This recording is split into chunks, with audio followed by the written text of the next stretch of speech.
agora já estamos aqui com a doutora Michele Andreatta. É isso mesmo, Itatiaia Saúde, e hoje, agora são 9h28, estamos recebendo a doutora Michele Andreatta, ela que é médica pneumologista, para falar de um assunto muito importante, cuidados paliativos. Oi, doutora Michele, bom dia. Bom dia, Patrícia, bom dia, Assi. Bom dia, o prazer de recebê-la aqui. Prazer é meu.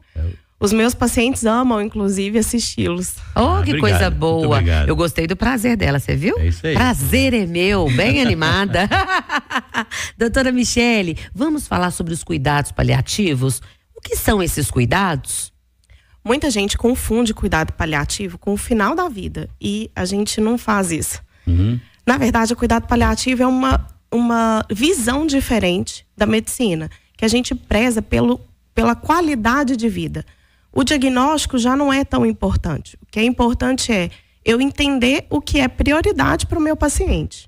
Pois é, doutora Michele, tem coisas simples, maravilhosas, né? Que já é um cuidado paliativo, como por exemplo, sempre lavar as mãos quando for almoçar, jantar, depois do banheiro e etc. Exatamente. Inclusive, quando a gente está ali com o paciente, muitas vezes a gente lida assim com o paciente no final da vida e a família fica muito angustiada, porque eles não sabem o que fazer. E aí a instrução é justamente esse cuidado. É o cuidado de lavar uma mão, é o cuidado de passar um creme, é o cuidado de prezar pela posição que a pessoa tá, porque muitas vezes a pessoa não consegue se movimentar e a gente, se colocando no lugar do outro, entende que está na hora de mudar de posição, de ajeitar. Isso tudo é cuidado paliativo. Doutora Michele, quando o médico ele define que aquele paciente precisa ou não do cuidado paliativo?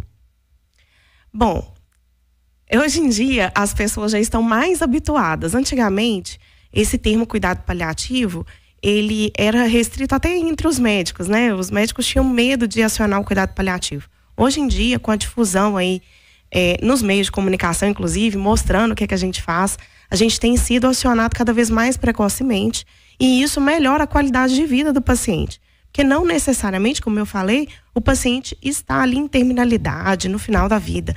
Muitas vezes a gente vai para intervir em pontos que são específicos que o paciente deseja. Então, às vezes o paciente não quer mais a medicação venosa. Aí a gente vai tentar adequar, quando possível, colocar essa medicação por uma outra via. E aí existem outras vias que nem sempre são utilizadas, como por exemplo hipodermóclise, que o povo não sabe o que é. Uma vez me falaram que meu paciente estava com um acesso central, porque a gente tinha colocado uma agulha aqui e a médica estava em pânico. Eu cheguei e expliquei que ali não estava dentro de um vaso, estava dentro do subcutâneo e isso faz com que o catéter dure mais e tenha menos dor no local. Isso já é cuidado com o paciente e qualidade de vida. Olha, tem uma pergunta muito interessante aqui, é da Ana. Ela pergunta assim: como a família pode ajudar com esses cuidados paliativos? Nossa, gente, de tantas formas diferentes. Eu costumo falar que a família é quem mais conhece o paciente. Eu tô ali, faço uma fotografia, passo por poucos instantes e vou embora. Quem sabe o que o paciente gosta de assistir, o cheiro, qual é a coberta que ele mais prefere, o creme, se ele gosta de creme que fica bem hidratado, ou se é avesso a creme, gosta da pele seca. Então, tudo isso é cuidado paliativo. São maneiras da gente entender o que é melhor para o outro. Aqui, ó, muitas perguntas aqui, gente, no nosso YouTube, né? O Vini também tá perguntando: doutora, como diferenciar um cuidado paliativo da eutanásia? Ele quer saber o que é eutanásia. Nossa, eutanásia, inclusive, é crime aqui no Brasil, a gente não exerce isso. O cuidado paliativo, ele não vai, eu costumo falar que é um parto ao contrário, sem possibilidade de cesariana. Tem que ser normal. Tem que ser normal. Então, por quê? A gente não vai acelerar o processo de morte de ninguém e nem retardar esse processo de morte. A morte tem que vir naturalmente. E a gente não fica falando de morte porque a vida é o mais importante. Viver até o último minuto. Então, a gente nem cita eutanásia porque isso não está dentro do rol que a gente pode fazer legalmente com o paciente. Então, vai ser daquela forma, com a menor dor possível, com o menor sofrimento possível, mas sem antecipar o evento morte. Tem mais perguntas aqui. Porque em alguns países já se pratica a eutanásia, né? Eutanásia, né? Eutanásia é o paciente pedir para morrer. Desligar os aparelhos, né? etc. Olha, tem a pergunta aqui, Cirantão, do Jorge aqui no YouTube. Ele pergunta: doenças pulmonares precisam desse cuidado paliativo, doutora? Com certeza. Aqueles pacientes que já não têm possibilidade de cura ou tratamento intensivo da sua patologia, né?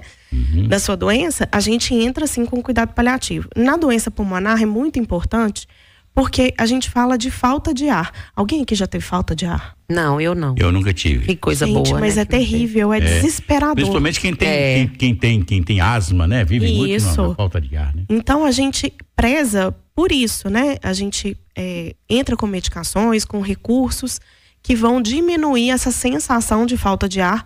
Quando não é possível, por exemplo, já não adianta colocar oxigênio. O paciente não responde mais àquela medicação. Oxigênio é medicação, tá, gente? Dá uma aflição, né, doutora? Isso. Olha aqui, a Natália tá falando da mãe dela. Minha mãe tem 74 anos, é aí paciente de doenças neurológicas degenerativas. E ela quer saber como aplicar esses cuidados paliativos em casa. Coisas, como eu disse, são coisas simples. A gente atentar a medicação, porque a medicação, quem vai falar para o médico se tá dando certo ou não, muitas vezes é o familiar, é o cuidador. Então, ficar atento aí quando tem troca de medicação, qual o efeito colateral que tem, se teve, e se esse efeito colateral está incomodando o paciente. Muitas vezes, pacientes neurológicos precisam de medicações para diminuir ali a intensidade de impulso nervoso. Faz com que eles fiquem muito sonolentos. E isso incomoda algumas pessoas, né? Então, a gente vai adaptando do jeito que der para a gente controlar a doença e deixar o paciente confortável, mas acordado se for do desejo dele. Mas a gente pode pensar em outras coisas, por exemplo, dor, que é muito comum também nesse tipo de paciente. Então, a gente vai investir em medicações que findem a dor, que paralisem essa dor, ou que deixem ela numa intensidade suportável. A Neuza também está perguntando aqui, a meditação, ela é aí reconhecida como um cuidado paliativo, doutora? Com certeza, não só a meditação, mas outras práticas integrativas que a gente fala. Então, a gente tem ali mudança de luz do ambiente, mudança de cheiro do ambiente, tudo isso são práticas, não só de meditação, mas de conforto para aquelas pessoas que estão ali com alguma doença que impeça a vida de ter o curso natural sem dor. O João, a última pergunta que ele pergunta: a Organização Mundial da Saúde reconhece os cuidados paliativos? Com certeza. Nos últimos anos, como tem sido mais difundido, é inclusive obrigatório em alguns lugares ter a equipe de cuidado paliativo. Vocês sabiam que a gente tem aqui em Belo Horizonte equipe de cuidado paliativo, inclusive para fazer em casa? Que coisa boa, né? Aqui em Belo Horizonte. Mais conforto para o paciente. Certeza. Aqui em Belo Horizonte a gente tem a equipe ligada ao SUS, que faz o cuidado paliativo quando necessário, quando bem triado lá pela equipe, né? Porque somos muitos. É verdade. Então eles têm que ter alguma forma de triagem, mas eles fazem esse acompanhamento inclusive no domicílio.